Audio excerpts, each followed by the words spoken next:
Wow, taking a look at what's coming in right now out of CNBC, I'm going to tell you, the media is kind of sick of this woman.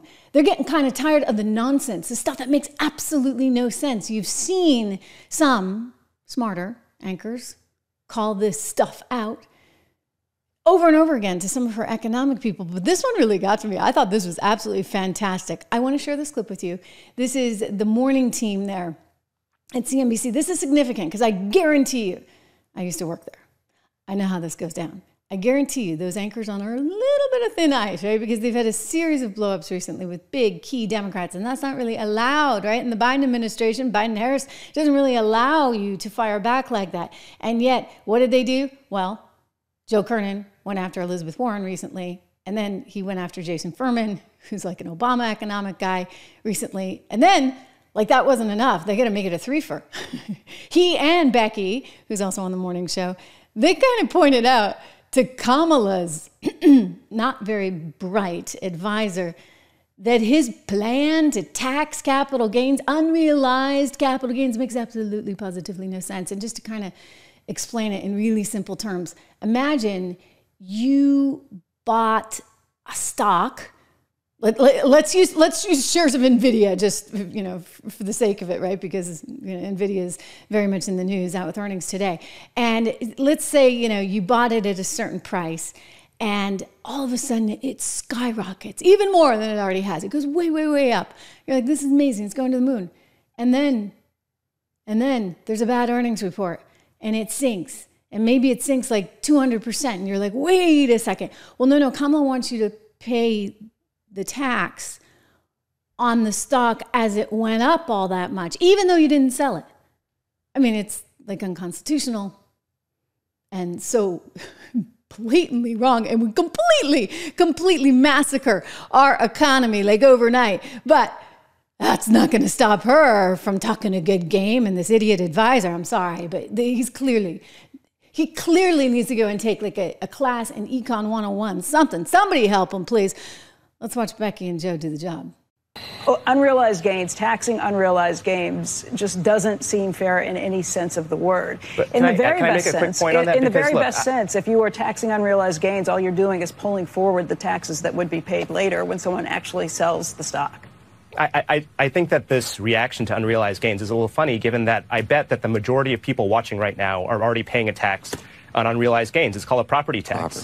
When the value of your home goes up, it's a use tax. When the value of your home goes up, you pay higher taxes even if you don't sell your home. Your value of your home never moves the way a stock moves, the way something else moves. That's always the go-to answer. It's also, property tax is a use tax. You're paying for the schools, you're paying for emergency services. Those are things that make absolute sense. And sure, and all the revenue that comes in from these unrealized gains taxes and the other taxes in the Harris plan are going to go to creating what she calls more opportunity. It's to make sure that every newborn born in this country gets $6,000. Using the services. Well, look, you're arguing that this is some sort of foreign concept that's completely unknown in the U.S. tax code. It's probably unconstitutional. It's probably, and it was never in anyone's intent to tax. It's not an income tax, and it's never going to happen. Probably. Not in, well, I'm not going to say my lifetime. I wouldn't say that. Not in Becky's lifetime. Oh, my goodness. It's not constitutional. I certainly hope it doesn't happen in any of our lifetimes. I mean, it would be the end of America, basically. Nobody would invest in anything. Think about it. Why would you take that risk? Because there'd be the threat of taxes on the horizon. This woman is not smart. This woman is running for the presidency of the United States, and I think she might just be a dum-dum. You look at her economic policy, and that's what it tells us. She's a total, utter dum-dum. Okay, I'm probably going to get in trouble with some social media company for saying that, but I'm sorry, what else do you want me to call it? I mean, let me be nice and say that this is just like Maduro. All right, that's like the nice way of putting it, I guess. This is Nicolas Maduro, Venezuela style stuff. But I'm sorry, this is not smart. This is not going to help our economy. This is not going to help America. This is not going to bring housing prices down. Here they are going on and on and on. Oh my God, housing. But I know housing prices are bad. We all know they're bad. Guys, I think you kind of own that. right? I think you might just own this one. A just-released housing index reveals just how rough the market is, especially for first-time home buyers. It showed home prices for the nation's top 20 metro areas rose 5.4% from June of last year to June of this year, a record jump for that month. And renters, not just home buyers, are feeling a serious squeeze, especially in New York. Moody's found New Yorkers dedicated a whopping 58% of their income toward rent compared to 27% nationwide. Yeah. All right. And that would be why? Oh, maybe because we get an administration that doesn't know what it's doing. Maybe actually Kamala Harris should take some responsibility for that. Instead of waving a magic wand with another Inflation Reduction Act that's not going to reduce a darn thing, saying, I want to give everybody who's a first-time home buyer $25,000 because won't that bring prices down, you moron? I'm sorry. You know what? Let me get in trouble for calling her stupid. The woman is stupid. Stupid. And it's frankly kind of disgusting to see. I'm glad that Becky and Joe called that advisor out. I'm glad that the New York Times is saying, okay, we need a little bit more than joy to back us up here because these policies will not work for this country.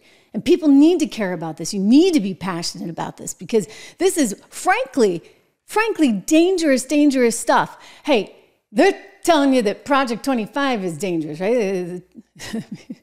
Project 2025, which is something that the Heritage Foundation has spent a lot of time and effort on trying to craft the policies that would help put us in a better position one day.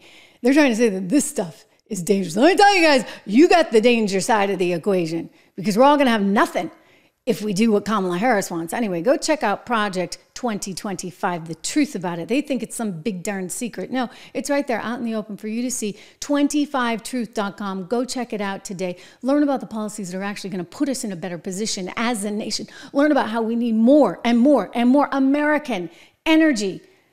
Give me green, give me fossil fuels, give it all to me, right? Because I want that energy from a national security standpoint.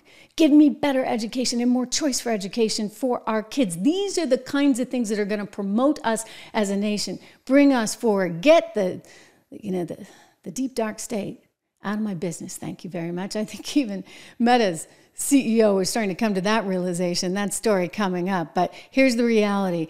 Policy matters. It matters so much. Look, our economy is a big deal. I want to get to that because we got to talk about what's happening in NVIDIA coming out with earnings today.